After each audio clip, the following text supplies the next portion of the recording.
Proses bikin makalah ala anak kuliahan. Sebelumnya like, comment, and subscribe.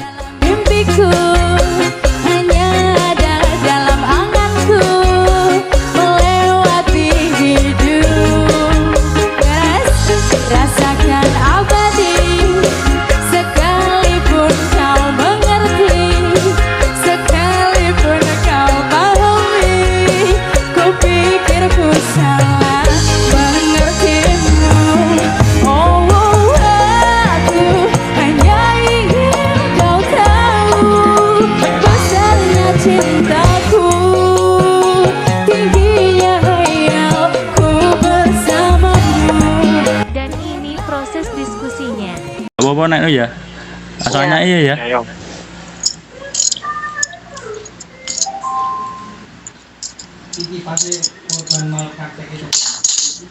Direkam dong. Wes. Ayo melu nang ngerekam. Nggih, suarane aku. Rekam. Iki aku rekam anu layare. Ya. Ya.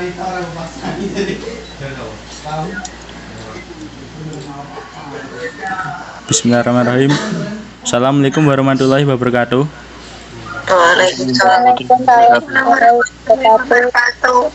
Saya Febri Mahendra Firdaus dari kelompok 8 ingin mempresentasikan tugas tentang pandangan agama Islam tentang HIV atau AIDS ya.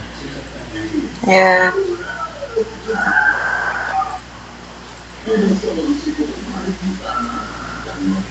Di sini ada kelompok kami dari kelompok 8. Saya sendiri Febri Mahendra Firdaus sebagai moderator.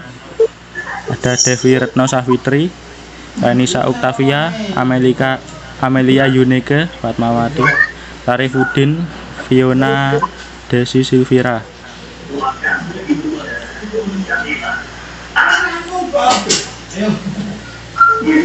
Langsung saja ke bagian latar belakang.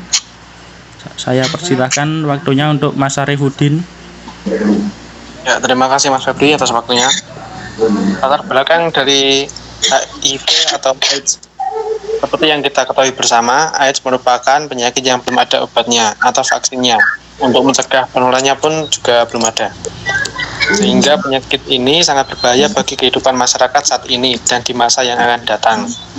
AIDS juga menyebabkan penderitaan fisik dan mental.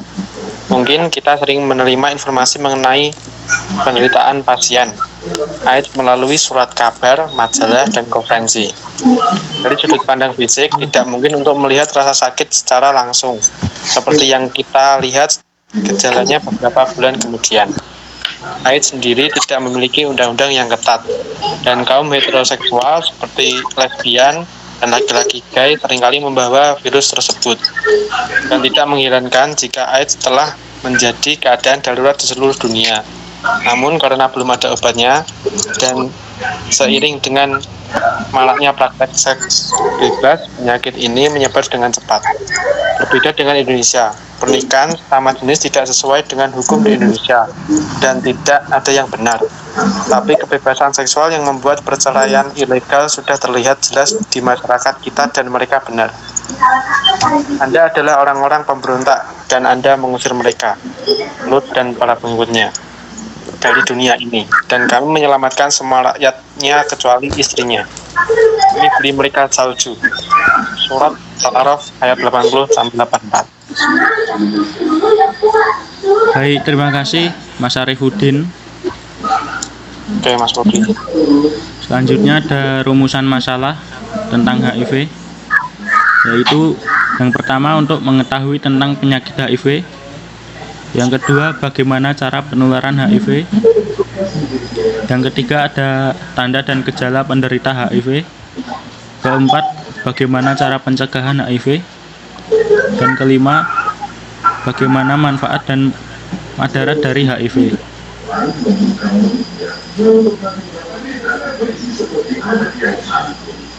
Dan tujuan kami untuk mengetahui penyakit HIV, mengetahui cara penularan HIV, mengetahui tanda dan gejala HIV, mengetahui cara pencegahan HIV, Yang kelima, mengetahui manfaat dan madarat dari HIV. Selanjutnya ada manfaat dan mudarat. Manfaat sebagai petunjuk agar kita tetap selalu di jalan Allah Subhanahu wa taala. Mudarat untuk merusak generasi penerus bangsa, merusak diri, moral dan agama, menjauhkan dari masyarakat, menyebabkan kematian.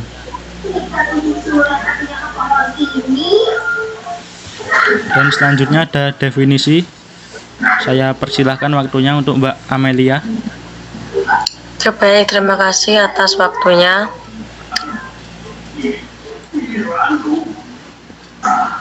Untuk definisi HIV itu sendiri yaitu virus yang dapat menyebabkan AIDS. HIV termasuk keluarga virus retro, yaitu virus yang memasukkan materi genetiknya ke dalam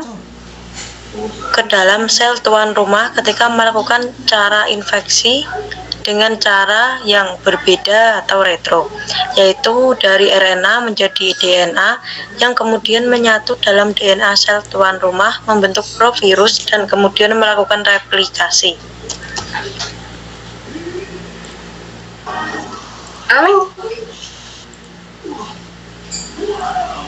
Untuk cara penularannya, yaitu HIV tidak ditularkan atau disebarkan melalui hubungan sosial yang biasa seperti jabat tangan, bersentuhan, berciuman, berpelukan, penggunaan peralatan makan dan minum, gigitan nyamuk, kolam renang ataupun penggunaan kamar mandi atau WC yang sama atau tinggal serumah bersama orang dengan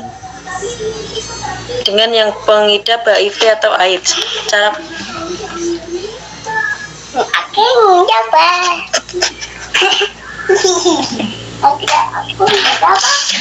Cara penularannya yaitu ada 3. Yang pertama, hubungan seksual baik secara vagina, oral ataupun anal dengan seorang pengidap. Yang kedua, kontak langsung dengan produk darah jarum suntik. Yang ketiga, secara vertikal dari ibu hamil pengidap HIV kepada bayinya, baik selama hamil, saat melahirkan ataupun setelah melahirkan.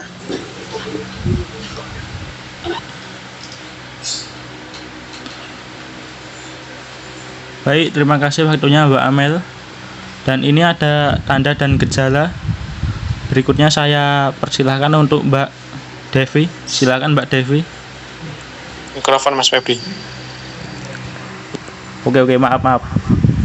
Selanjutnya ada tanda dan gejala dari HIV. Saya persilahkan waktunya untuk Mbak Devi. Baik, terima kasih Mas Febri. Tanda dan gejala berikut. Tanda dan gejala klinis penderita AIDS. 1. Berat badan menurun lebih dari 10% dalam 1 bulan. 2. Kronis yang berlangsung lebih dari 1 bulan. 3. Demam berkepanjangan lebih dari 1 bulan. 4. Penurunan kesadaran dan gangguan neurologis. 5. Demensia atau HIV encephalopathy.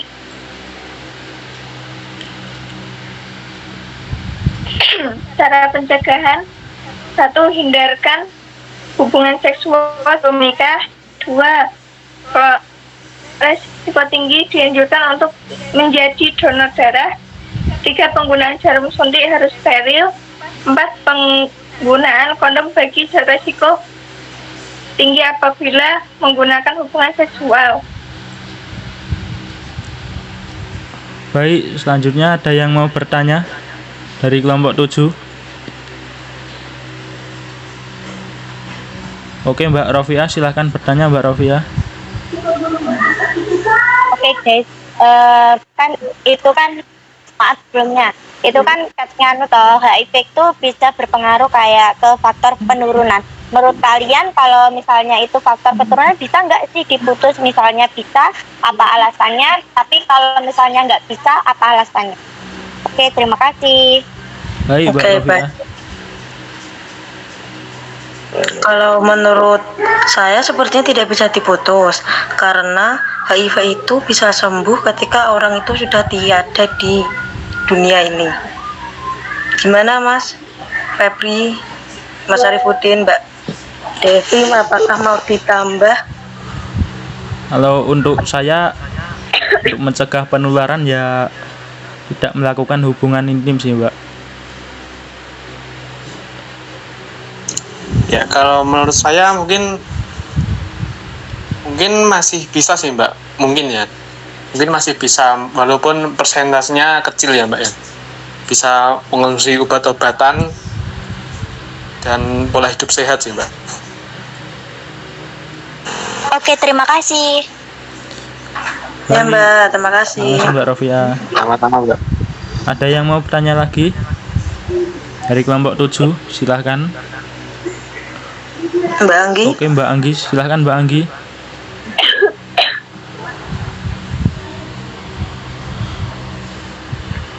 Izin bertanya ya Kak, Siap. Ya. Ya, Boleh. siapa yang lebih beresiko terkena HIV? Siapa yang lebih beresiko? J. Berisiko tentang HIV. Yang lebih beresiko itu mungkin ya orang-orang yang berulang kali melakukan hubungan seksual dengan berbagai macam orang, berganti-ganti pasangan. Kalau yang tidak pernah melakukan hubungan seperti itu, terus tidak berganti-ganti pasangan secara terus menerus, kemungkinan tidak akan terjangkit HIV.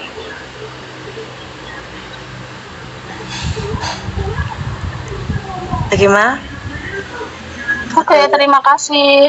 Ya Mbak. Mbak, ya terima kasih Mbak Anggi. Ada lagi yang mau bertanya?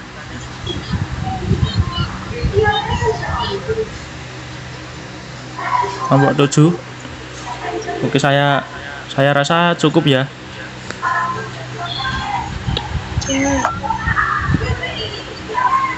Oke, saya akhiri. Ini ada penutupan pantun dari teman-teman kita dari kelompok 8. Duduk di depan menggunakan dasi. Cakep.